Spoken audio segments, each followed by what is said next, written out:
예, 여러분 기다리셨던 주블리 안보 특강 시작하겠습니다. 민주당의 김병주 최고위원님 오셨습니다. 어서 오십시오. 네, 안녕하세요. 설 잘 세셨습니까? 네, 설 뭐 바쁘게 지냈습니다. 고향은 다녀오셨습니까? 아닙니다. 지역에 주로 있었습니다. 아, 그러셨군요. 저는 그 별내 진접 오남 남양주 을이잖아요. 예.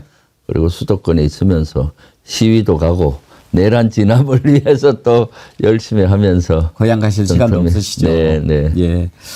지금도 내란 국조특위 하시다 오신 네, 거죠? 네. 어이구. 내란 국정조사 예. 지금 청문회를 하고 있거든요. 오늘 곽종근 사령관 나왔다는 네, 예. 곽종근 사령관도 나오고 예. 뭐 많은 사람들이 나왔는데 저는 질의를 조금 전에 마치고 예. 빨리 달려왔습니다. 감사합니다. 감사합니다. 혹시 아직도 곽종근 진행하고 사령관 있습니다. 네. 요원에 대해서 뭐 얘기했어요? 지금 예, 나왔겠죠? 명확히 얘기했습니다. 예. 예, 요원이 아니고 의원이 맞다.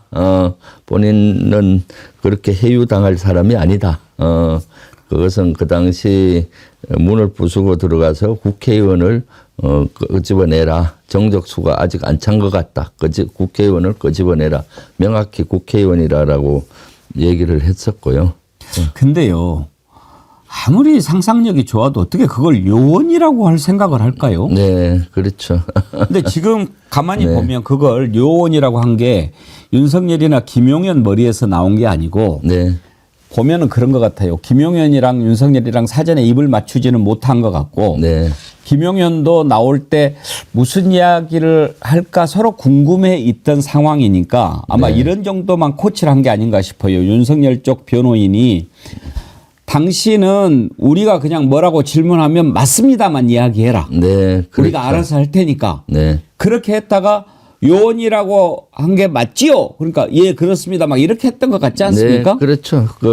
아직 완전히 말은 맞춘 것 같지는 않고 가급적이면 질의에 예스 해달라. 그러니까 요원이 김병주 의원이 요원을 의원으로 둔갑했다. 그렇지 않습니까? 하니까 그렇습니다. 그 답변만 예. 했거든요. 본인이 실제 그러면은 막 뭐 또 얘기했을 거 아니에요. 근데 그렇죠. 그렇습니다. 그 단어만 쓴 거고 또 윤석열 측 변호인 수준이 얼마나 한심한가 하면은 요원을 의원으로 둔갑시켰다. 이것이 본인들이 찾아낸 것도 아니에요.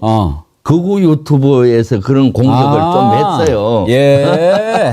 거기에서 나온 거군요. 특전사 인터뷰 내용이 엄청나게 제가 특전사에 그 당시 12월 6일 날 가서 항복을 받은 거나 마찬가지잖아요. 그래서 그때 유튜브로 나갔던 것이 엄청난 파장을 일으켜서 맨 앞에 발음할 때 곽종근 사령관이 약간 요원 비슷하게 발음은 했어요. 네, 맨 앞에 정확히 표현하면은 문을 부수고 들어가서 인원을 명확히 했고요.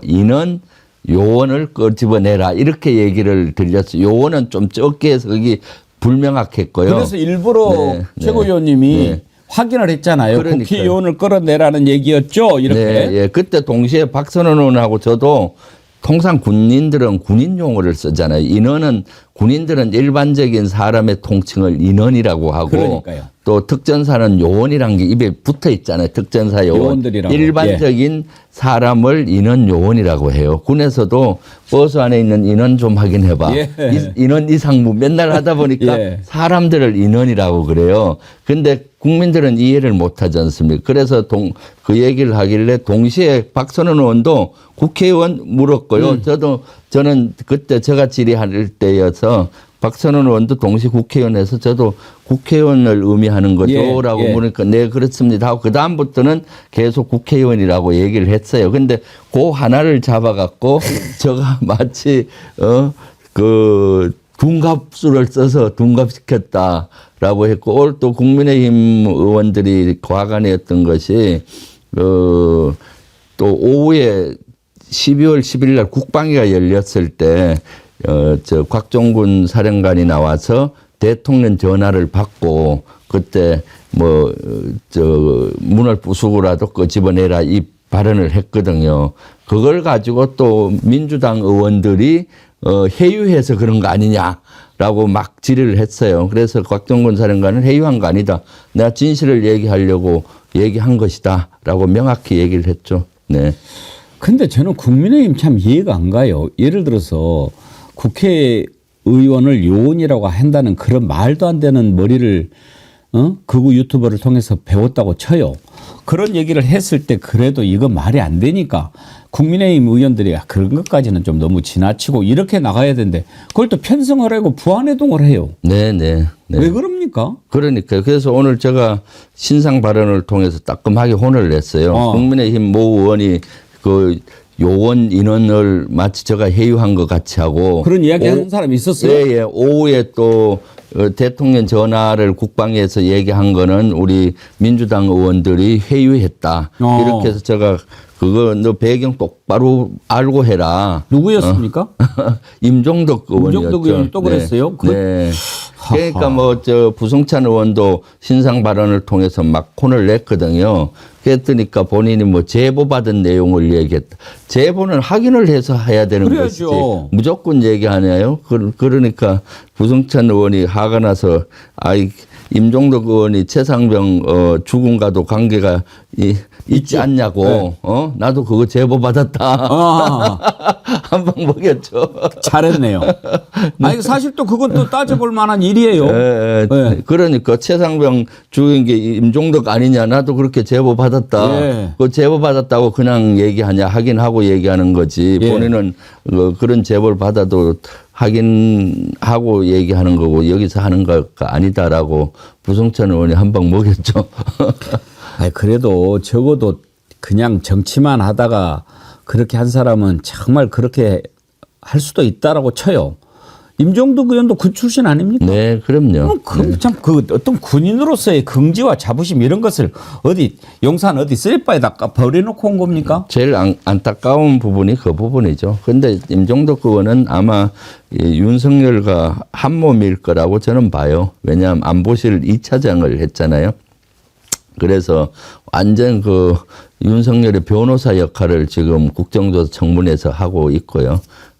그러니까 우리가 도저히 상상이 안 가는 이런 짓거리를 하고 있잖아요. 저는 12.3 비상계엄도 엄청난 충격을 받았고 더 충격은 요새 받고 있어요. 예. 왜냐하면 택도 안 되는 이런 걸 가지고 그러게요. 국민의힘이 내란 수계를 옹호하고 예. 내란을 옹호하고 또 막 하지 않습니까? 그리고 구구들의 이런 얘기 또 뭐 부정선거니 이런 것들이 또 믿는 분들이 보수에서 많아지고 이런 현상에 대단히 전 충격을 받고 있거든요. 특히 조금 전에 얘기했듯이 군 출신, 장군 출신들이면 보수든 진보든 할 것 없이 내란에 대해서는 분노해야 되고 다시는 이런 일이 일어나지 않도록 해야 되는데 뻔뻔하게 마치 내란 속의 변호사처럼 이렇게 행동하는 모습에 더 충격을 사실은 받고 있습니다. 그러니까 요즘에 이제 지금 저 구구 쪽 난리를 치지 않습니까? 네. 거기에 비해서 우리 시민들이 좀 조용한데 그걸 가지고 마치 우리가 밀리는 것처럼 그렇게 보고 있는데 저는 그렇게 생각하지 않습니다. 네. 이걸 기함하다고 그러죠. 그러니까 어떤 일에 갑자기 막 크게 놀라버리면 사람이 기력이 좀 가라앉는 거잖아요. 그렇죠. 네.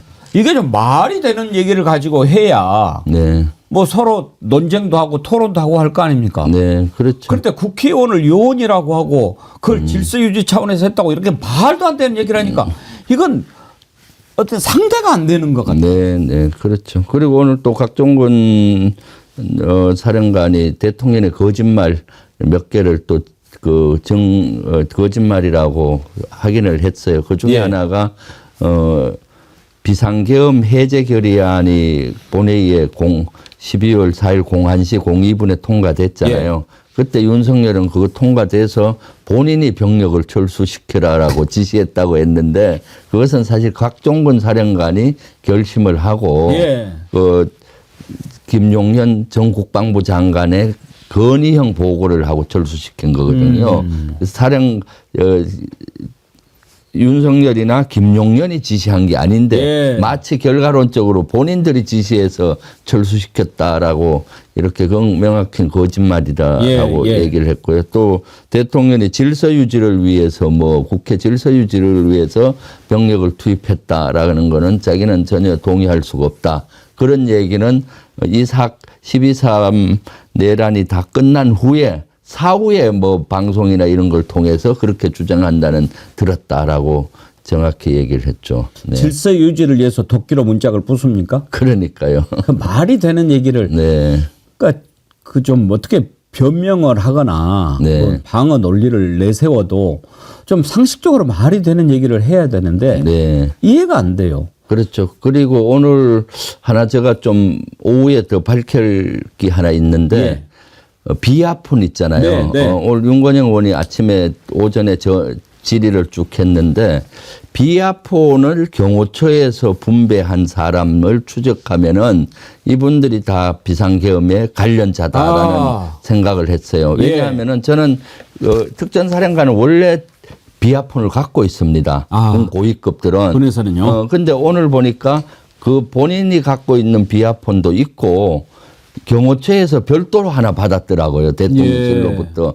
그러니까 대통령실로부터 비상계엄에 관련된 사람을 다 준 거예요. 수방사령관한테도 주고 방첩사령관한테도 주고 그 사람들은 비아폰을 갖고 있어요. 그래서 그럼 2개 가졌었냐 하니까 2개를 가졌다는 거예요. 그래서 저는 처음부터 기존에 이런 사람은 비아 통화했다고 해서 본인들이 직책폰을 갖고 있던 걸로 한 걸로 알았는데 오늘 보니까 대통령 경호처에서 나누어 준 거예요. 그러면은 이 경호처에서 나누어 준 비아폰과 연계되는 사람들은 대다수가 비상계엄과 관련자다. 중요 가담자죠. 예, 보고요. 거기에 지난번에 윤건영 의원이 국정조사에서도 또 따졌던 것이 김건희한테도 줬다. 그랬죠. 네, 그 비아폰을. 그래서 제가 오늘 오전에 그것도 질의했었거든요. 대부분은 그걸 잘 모르잖아요. 어느 직책에서 비아폰을 갖고 있는 보니까 2개 있는데 또 줄 리가 없지 않습니까? 그래서 이것은 아마 극도로 보안을 유지하기, 기밀을 유지하기 위해서 비상계엄과 관련된 사람들한테 나누어 주고 그걸로 통화하면서 했구나 하는 걸 해서 오후에 좀 더 오늘 오전에 시간이 부족해서 다 질의를 못했는데 오후에 더 밝힐 예정입니다. 그러면 그 리스트업만 보면은 관련자들이 그렇죠. 알 수가 있는 거고요. 또 하나 밝힌 것은 돈 문제 있지 않습니까? 이창용 오늘 하는 총재가 증인으로 나왔었기 때문에 가장 중요한 게 F4 회의가 어떻게 진행됐느냐잖아요. 사실 비상계엄이나 이런 걸 대사를 하게 되면은 제일 필요한 게 돈 아닙니까? 그렇죠. 예산.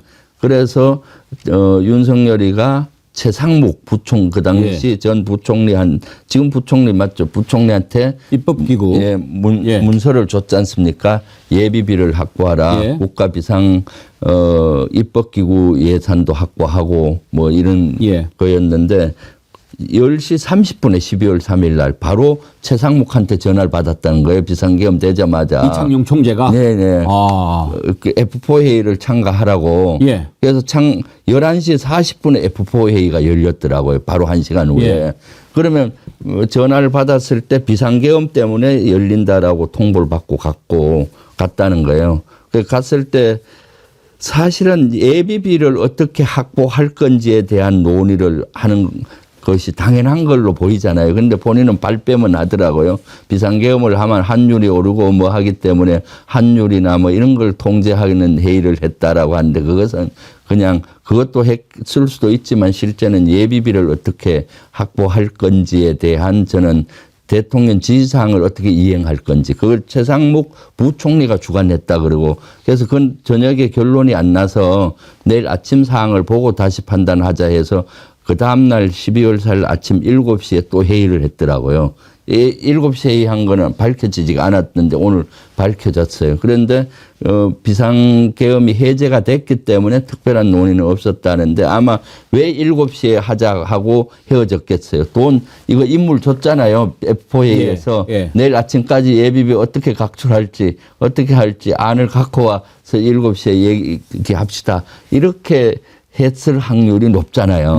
네, 그래서 그런 것들을 좀 더 오후에 따져보려고 하고 있고요. 만약에 이때 F4 회의에서 예비비 확보를 논의를 했다면은 여기 참가한 사람들은 내란 중요 임무 종사자가 되는 거죠. 돈 확보가 제일 중요하지 않습니까? 네네. 혹시 오늘 이창용 하는 총재 나왔을 때 지난번에 그런 얘기를 한 게 있었거든요. 최상목 대행이 그때 당시에 이창용 총재를 만났을 때 내가 계엄에 겁나게 반대를 했다. 나 사표 내겠다. 그렇게 얘기하니까 지금은 그렇게 하면 안 된다라고 만류했다는 얘기가 나왔었거든요. 네네. 혹시 그 질문 오늘 나왔습니까? 그런 그거는 일이 있었는지? 민병덕 의원이 질의했는데 예. 오늘 또 비슷한 얘기는 해요. 그 최상목 부총리가 그만두겠다고 해서 만류했다.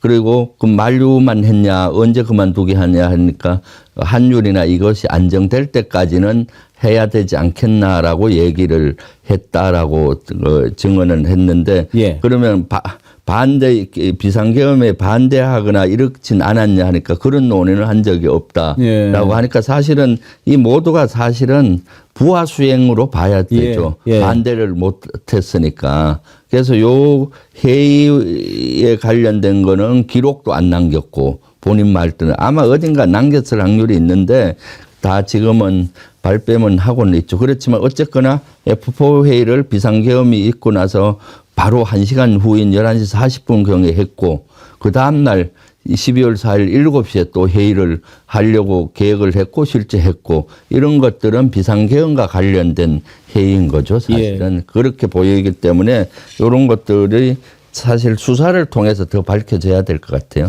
네. 최고위원님 보시기에 이창용 하는 총재 정치적 야심이 좀 있어 보입니까? 아닙니까? 개인적으로. 저는 뭐 야심이 있을 거라고 봐요. 아. 그동안 최근에 메시지 내는 거나 그러니까요. 행보나 그렇기 때문에 제가 일부러 오늘 다른 질의도 많았는데 좀 할애를 해서 이창용 하는 총재한테 이걸 따진 거거든요. 네네. 오후에 또 시간을 가지고 조금 더 구체적으로 따져보려고 해요. 사실. 정치적 발언을 막 좀 했지 않습니까? 네네. 했죠. 네. 예. 네. 정치적 야심이 있어 보인다. 워낙 그 최고위원님 이렇게 촉이 좋으셔가지고 아까 비화폰 관련해서 제가 오늘 오시면 그걸 좀 여쭤보고 네. 싶었는데요. 혹시 최고위원님 군에 계실 때 비화폰 써보셨어요? 네, 썼죠. 그건 어떻게 생겼어요? 일반 전화기하고 다르게 생겼습니까? 아니면 여기에 그냥 장치만 어떻게 하는 겁니까? 일반 전화기에다가 뭉치를 하나 더 달아요. 이렇게 우리 배터리처럼 예. 거기에 이제 그 주파수를 그 도약하는 그런 시스템을 해놔요. 그럼 목소리가 이렇게 전파를 타고 가는 게 아니라 목소리를 변조해서 변조된 목소리가 가는 거고 그러면 상대방 비아폰과 비아폰만 비하가 돼요. 아. 제가 비아폰인데 예를 들어서 일반 전화로 하면은 이쪽에서 받을 수가 없기 때문에 그냥 비하가 아닌 상태로 되고 일반 통화로 되고. 네, 예. 비하와 비하끼리는 여기서 도약 방식으로 해서 음성이 변조돼서 다른 주파수로 가버려요. 그러면 그 목소리인지 모르고 듣습니까?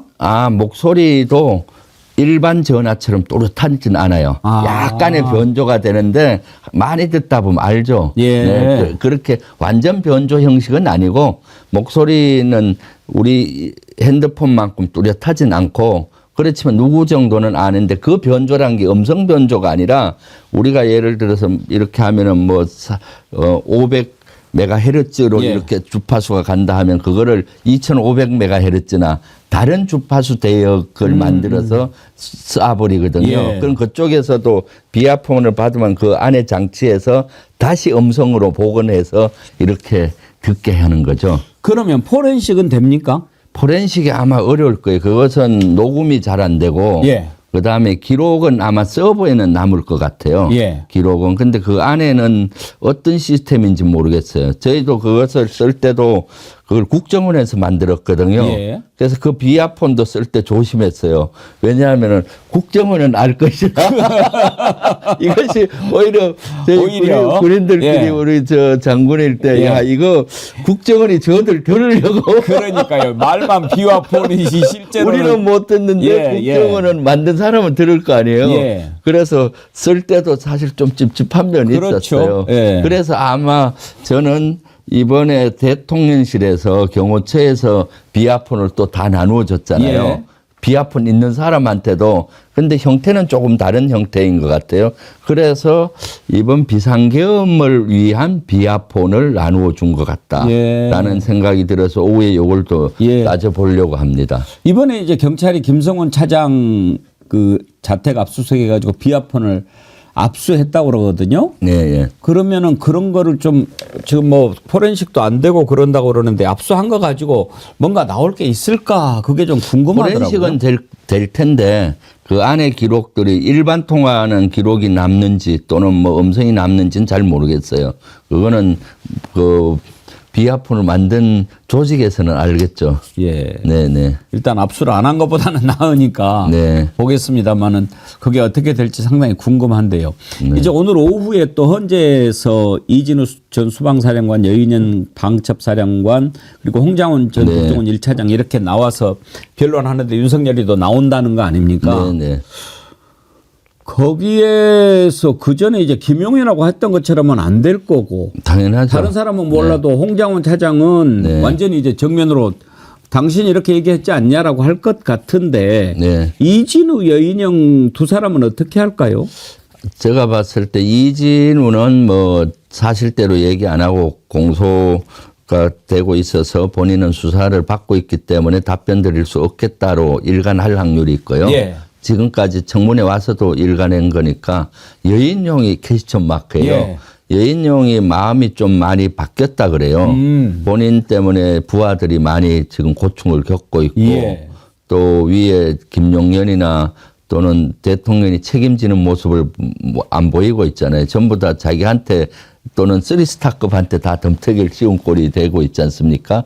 수방사령관이나 특전사령관 이런 사람들이 했던 걸로 다 지금 하고 있고 다행스러운 거는 특전사령관이나 이런 친구들은 내 책임이 크다 하고 그 특전사령관이나 수방사령관은 부하한테는 그걸 안 하는 것 그러니까요. 같아요. 내 책임이 있다라고 하니까 다행인데 그래서 여인영도 조금 신경 변화가 있어서 그걸 어떻게 오늘 와서 할지. 근데 아마 대통령이 앉아 있으면은 그러니까요. 평소 충암파의 그 관계 때문에 좀 그 김용현처럼은 못할지라도 그와 비슷하게 하지 않을까라고 추측이 됩니다.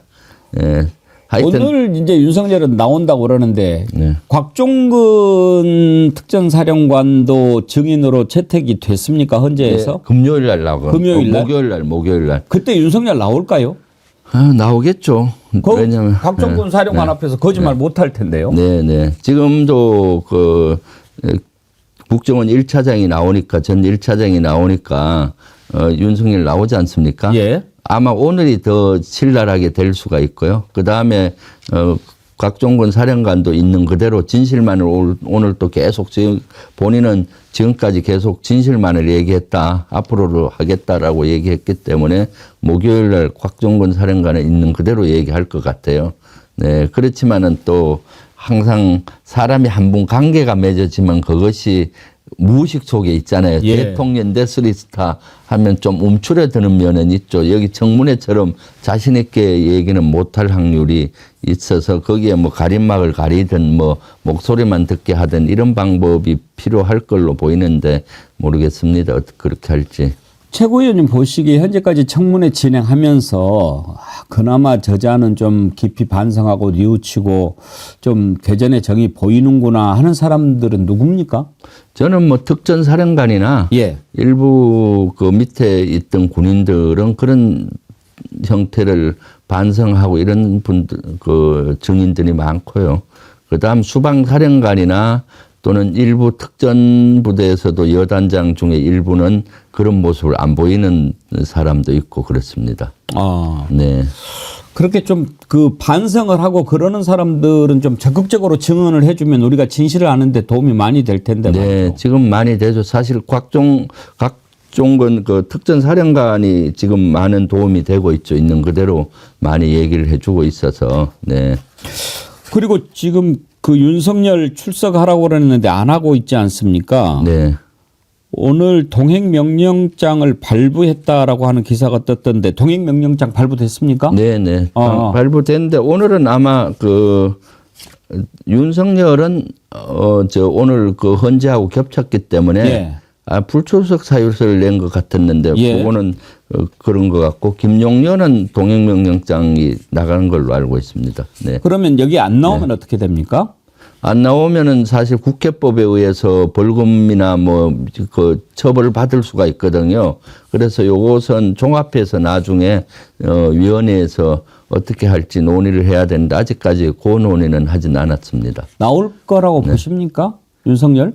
윤석열은 아마 나오지는 않을 겁니다. 근데 저희 목요일 날 또 여기 청문회가 또 하거든요. 예. 청문회를 하는데 최상목 권한대행은 목요일 날은 나온다 하더라고요. 아. 네, 그것도 이제 한 번 더 따져보려고 하고 있고, 그래서 내일 현장에 가서 감사를 서울구치소에서 하려고 합니다. 예. 서울구치소하고 그 다음에 동부구치소, 예. 동부구치소에 김용년이가 있고 서울구치소에 윤석열이 있고 그 다음에 국방부 안에 또 예전에 쓰던 영창 그런 시설에도 군인들이니까. 일부 군인들이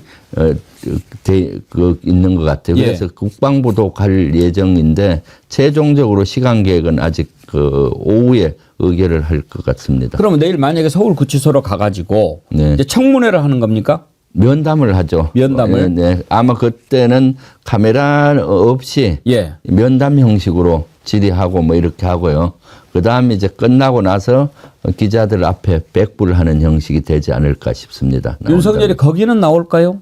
거기도 안 나올 확률이 있죠. 왜냐하면 지금 여당에서 지금 현장 조사를 안 가려고 하고 있거든요. 아, 예. 국민의힘에서 예. 민주당과 야당 위주로 가기 때문에 윤석열과 김용년은 나오지 않을 것 가능성이 좀 높은데 김용년은 모르겠습니다. 나올 수 있는지. 그런데 이제 윤석열은 아마 나오지 않을 확률이 높은데 그래도 가야죠. 예. 가서 요구를 해서 나오도록 해야 되지 않겠습니까? 네. 하여튼지 좀 다들 그 진실을 이야기를 해야 우리가 실체적 진실을 밝힐 수 있을 텐데 지금 여러 가지가 좀 혼란스러운 상황인데 최근에 석동현 변호사 있지 않습니까? 네, 네. 석동현 변호사가 내란 사태 배후다 또 그런 얘기도 나옵니다. 혹시 그것과 관련해서 제보를 받으신 거 있습니까? 거기에 대해서는 뭐 저는 제보 받은 게 없고요. 그런 것들은 지금 실질적으로 지금 석동현 변호사가 뒤에서 변호도 하고 다 스피커 역할을 하지 예. 않습니까? 그리고 그 전에도 뭐 아주 친한 관계고 하기 때문에 그런 것도 저는 수사를 해야 된다고 봐요. 네, 그 관련성을. 예. 그리고 12.3 내란 이후에는 더 지금 석동현의 그 내란 선동, 이후 내란 선동들이 예. 많잖아요. 그런 것들까지 조사를 해야 되지 않나 싶습니다. 네. 이 내란 선동 이게 사실은 어떻게 보면 윤석열이 비상계엄은 우리 시민들과 또 국회의원들 하나가 돼서 또 네. 양심적인 군인들 그래서 금방 진압이 됐는데 이제 그 이후로 벌어지는 게 사실은 거의 내란에 준하는 그런 네, 상황 그렇죠. 아닙니까? 네. 어떻게 법원에 막 이렇게 쳐들어가고 사법집업을 말이죠. 그렇게 폭동을 일으키고 이런 거는 내란이라 봐야죠. 우리 사법. 저는 이것도 특위를 구성을 해서 청문회를 하고 진실을 밝혀야 된다고 생각하는데 국정조사를 해야 될 필요 있지 않겠습니까? 네. 지금 이번 주에 일단은 이번 주하고 다음 주에 국정조사가 일단락이 되는데 연장은 할 수가 있습니다. 예. 그래서 그런 것도 지금 논의 중에 있습니다. 추가할 수 있습니까? 네, 예. 추가로 연장을 할 건지 그리고 의제에 대해서는 이미 거기 그 본회의를 통과한 것이 있어서 추가하기가 좀 쉽지는 않을 것 같아요. 그렇지만 한번 노력은 해봐야죠. 정광훈 이자도 좀 네. 조사를 해봐야 되지 않겠습니까? 네, 이렇게 네. 선동을 해야 되는데 그러니까요. 오히려 지금 나라가 윤석열 구치소에 집어넣고 나서 좀 안정을 찾기를 바라는 국민들이 그렇게 많은데 오히려 더 막 혼란스러워지고 지금이 있지 더 않습니까? 최악이잖아요. 지금이 더 혼란스럽다고 보여지는 거죠. 지금 국가를 두 조각 내려는 세력들이 많지 않습니까? 실제. 그래서 저는 지금 상황을 훨씬 더 우려의 시선으로 보고 있습니다. 그래서 어떻게든 빨리 내란을 종식이 돼야 되는 건데 내란 종식은 이런 것까지 다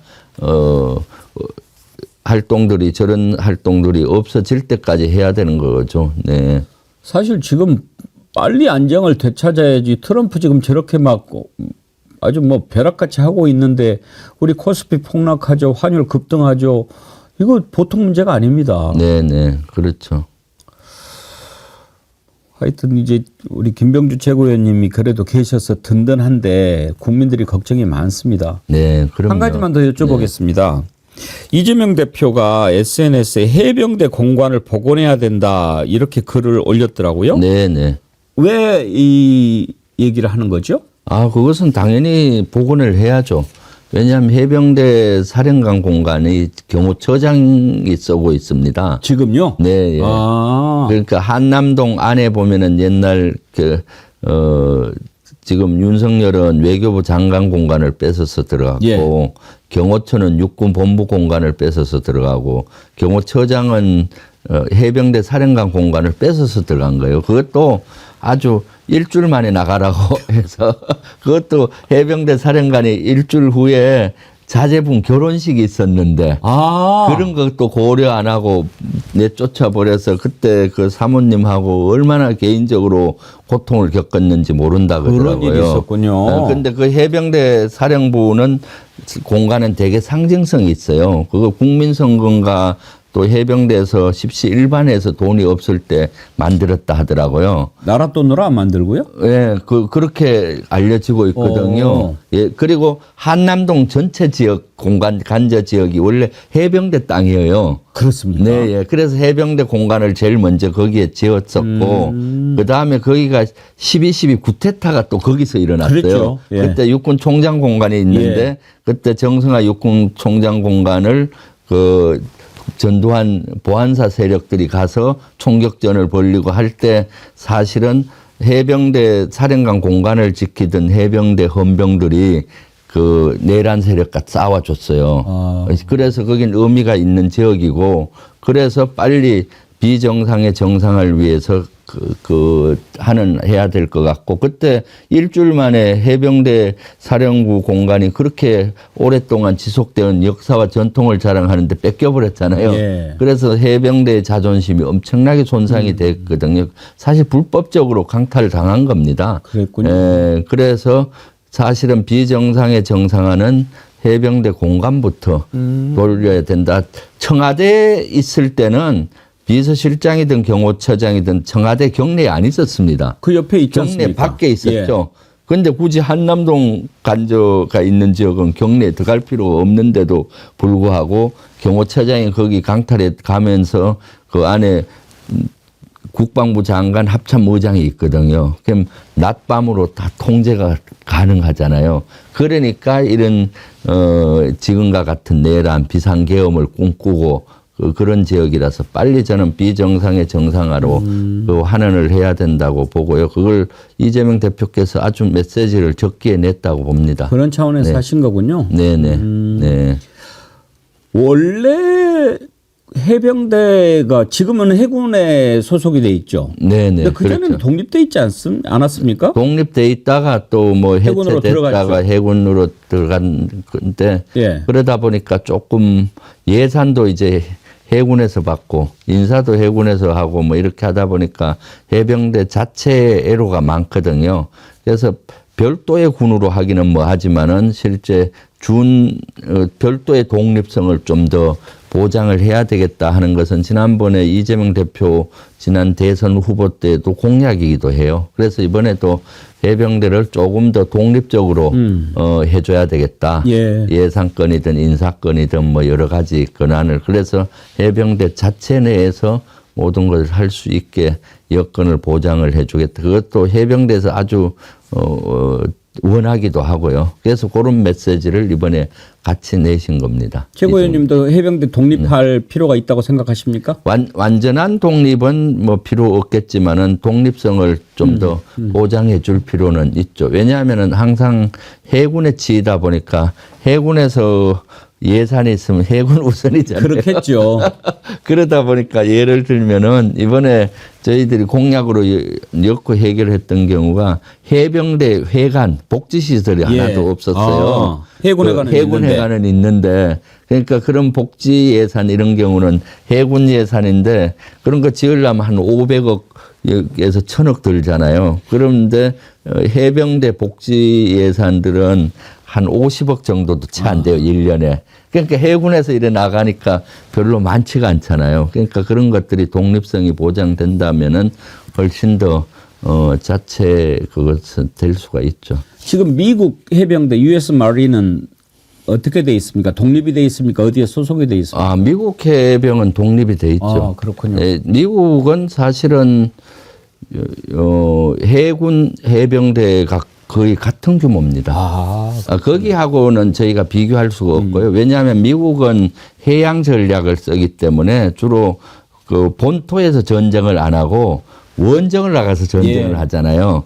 그러니까 미국 본토가 아니라 뭐 태평양이든 중동이든 저런 데서 전쟁하는 나라이기 때문에 그런 나라는 해군이 제일 셉니다. 해군에 싣고 가야 되잖아요. 그다음 해군 그래서 항공모함에 비행기를 싣고 가야 되고 요새 공중고비구가 있어서 하지만 비행기도 계속 갈 수 없잖아요. 그리고 그 바다에서 육지로 상륙을 해서 작전을 해야 되기 때문에 육군보다 해병대가 더 셉니다. 예, 그런데 그렇죠. 우리나라는 그런 해양국 전략이 아니라 대륙 전략을 쓰는 거거든요. 우리나라에서 전쟁이 일어날 확률이 많기 때문에 네, 그래서 거기 미국이 해병대가 독립됐다고 우리도 독립시키고 그런 거는 안 맞고요. 그런데 운영의 묘를 살리기 위해서는 지금보다 해군으로부터 독립성을 강화해 줘야 된다라고 생각이 듭니다. 그러니까 새로운 세상 되면 우리 해병대원들 사기도 좀 진작시키고 해병대 사기 높이는 거 나와야지요. 박정훈 대령 같은 분도 계시지만은 이번에 최병 사망 사건 수사 외압 의혹 사건 때 봤듯이 임성근이라든지 김계환 사령관 얼마나 그참 네. 비루한 모습을 국민들이 봤습니까? 그러면 그럼요. 해병대원들 사기가 어떻게 되겠습니까? 그럼요. 지금 윤석열 정권 들어와서 사실은 가장 사기가 실추된 데가 해병대예요. 예. 그 공감 뺏겼죠. 그냥 뭐 아닌 밤중에 일주일 만에 뺏겨서 아무 소리도 못했죠. 그리고 또 최병 순직되면서 거기에 또 뭐 막 외압이 작용되고 하다 보니까 해병대가 대단히 사기가 죽어 있어서 이재명 대표께서 그런 메시지도 내고 실제 그렇게 하려고 하고 있습니다. 네. 아, 참, 이거 하나 짧게 네. 여쭤볼게요. 그 기사 갖다 가지고 박선원 의원이 네. 트럼프 대통령을 네. 노벨 평화상 추천했다 네. 이런 기사 보셨죠? 네, 네. 그걸 보고 사람들이 좀 궁금해 하는데 뭐 어떻게 된 겁니까 그게? 아, 그거 저도 만나서 좀 얘기를 해보려고 하는 그러세요? 참이었어요. 예. 오늘 사실은 그것은 저도 필요하다고는 봐요. 왜냐하면은 지금 우리가 남북 관계를 개선해야 되잖아요. 남북을 현재 긴장도를 풀고 평화 시대를 만드는 그 조건 하에 한반도가 트럼프는 여기 와서 평화를 만들어라. 한반도 평화 시대를 만들면은 노벨 평화상 탈 수 있으니까 하라는 그런 취지로 저는 보고요. 문재인 정부 때도 그와 유사한 일을 했던 걸로 제가 알고 있거든요. 그래서 그것은 우리 국익 차원에서 트럼프를 생각해서가 아니라 한반도의 평화를 열기 위한 조건으로 아마 그걸 했을 걸로 보이는데 오후에 제가 한번 물어보고 한번 물어봐 주십시오. 다음번에 나와서 예. 상세히 얘기하겠습니다. 사실 트럼프 노벨 평화상석 이렇게 느낌상으로 와닿지는 않지만 네. 지금 트럼프 세상이 됐는데 우리가 또 아무런 끈도 없는데 네. 뭐 그렇게라도 또 연결이 되면 네. 그나마 좀 다행 아닌가 그런 생각도 들고요. 그거는 아마 한반도 평화를 위한 미끼로. 예, 그렇게 생각을 해야죠. 네, 이거 만들어 줄 테니까 한반도 빨리 남북한 북한 비핵화하고 평화를 좀 시대를 만들자. 그때 일기 트럼프 정부 때 하려고 하다가 하노이에서 중지돼 버렸잖아요. 그러니까 그거 다시 한번 빨리 개최해서 평화 시대를 만들어하는 좀 그 나쁘게 얘기하면 미끼, 좋게 얘기하면 그런 당근을 줘서 이렇게. 김채고 의원님도 트럼프하고 인연이 있으시잖아요. 네, 네, 예. 그때 우리 한국에 왔을 때 맨 처음에 만나고 그러시지 않았습니까? 그렇죠. 네, 예. 그래서 저는 트럼프를 사실은 잘 아는 사람 중에 한 명입니다. 예. 그래서 우리가 트럼프에 대한 공포가 많긴 한데 저는 뭐 그 정도 공포를 느낄 필요는 없다고 봐요. 전에도 말씀드렸지만 트럼프는 2개를 원할 때 먼저 10개를 달라고 하거든요. 그러니까요. 이번에도 관세하는데 그냥 빵 쳐놓고 나중에는 또 협상해서 조금 뭐 5%나 10%나 뭐 이렇게 또 협상을 하니까 아주 비즈니스맨으로서 머리 드러넣기 전략의 명수이기 때문에 너무 거기에 뭐 이렇게 끌려다니면 안 될 것 같아요. 예. 네. 알겠습니다. 오늘 또 긴 시간 말씀 감사합니다. 오후에 네. 또 그 청문회 하셔야 되는데 네, 네. 잘 하시고 네. 다음 주에 또 뵙겠습니다. 네, 예. 알겠습니다. 고맙습니다. 감사합니다. 네. 주불리 안보 특강 민주당 김병주 최고위원님과 함께 했습니다.